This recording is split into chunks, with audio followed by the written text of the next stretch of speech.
السلام عليكم، ازيكم يا جماعة؟ عاملين ايه؟ يا رب تكونوا بخير. معاكم رودي من قناة يلا نطبخ مع رودي. النهاردة هعمل معاكم الكشري المصري، كشري الحلة الواحدة. سهل جدا ومش هياخد معاكي اي وقت، في حلة واحدة بس هتعملي كل كمية الكشري دي.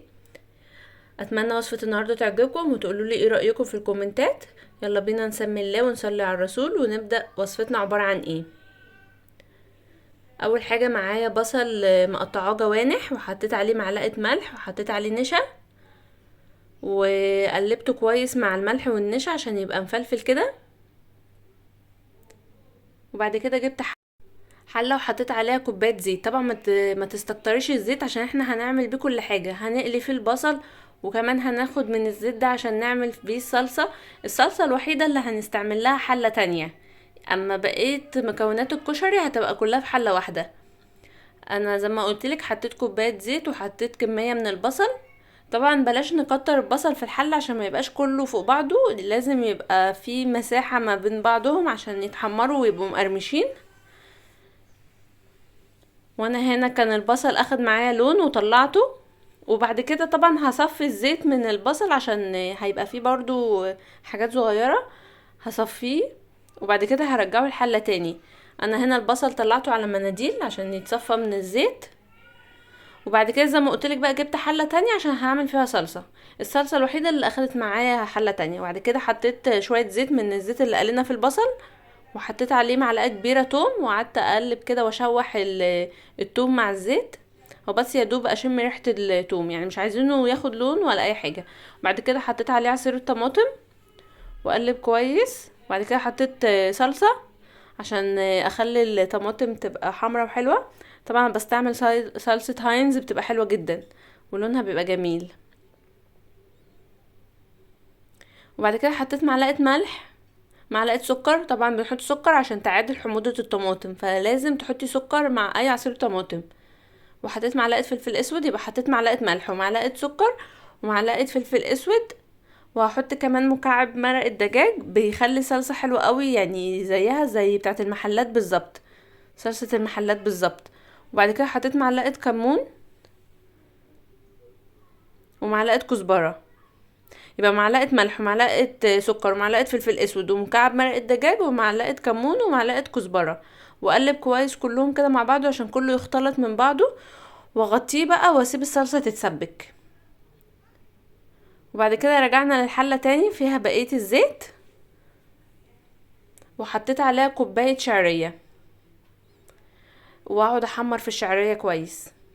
طبعا ما ينفعش تسيبي ايدك من الشعريه عشان ما تبقاش واحده اخدت لون والتانية لا، يعني عشان يبقى كله اخد لون مع بعضه.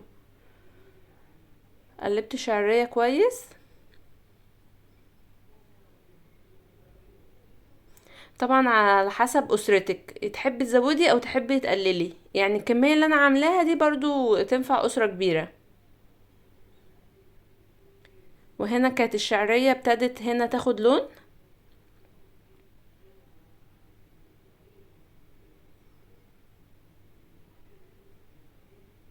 بجد الكشري في حله واحده ده سهل جدا وبيوفر علينا مواعين كتير، يعني ما فيش بقى مواعين كتير وكده. هو في حله واحده هتكوني خلصت كل كميه الكشري اللي معاكي. وهنا الشعريه كانت خلاص كده اخدت لون، وكان لونها بقى ذهبي وجميل. ونزلت عليها بكوبايه رز، كوبايه رز مصري كده مغسول ومتصفي.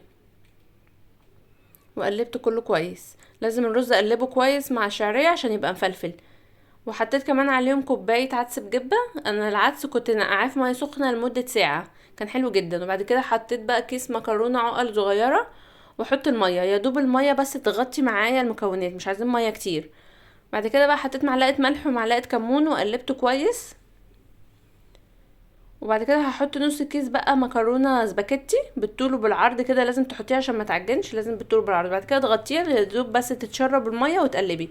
وهنا بقى هعمل الدقه. حطيت كوبايه ميه ومعلقه كبيره توم ومعلقه كبيره فلفل برضو مفروم وملح وكمون.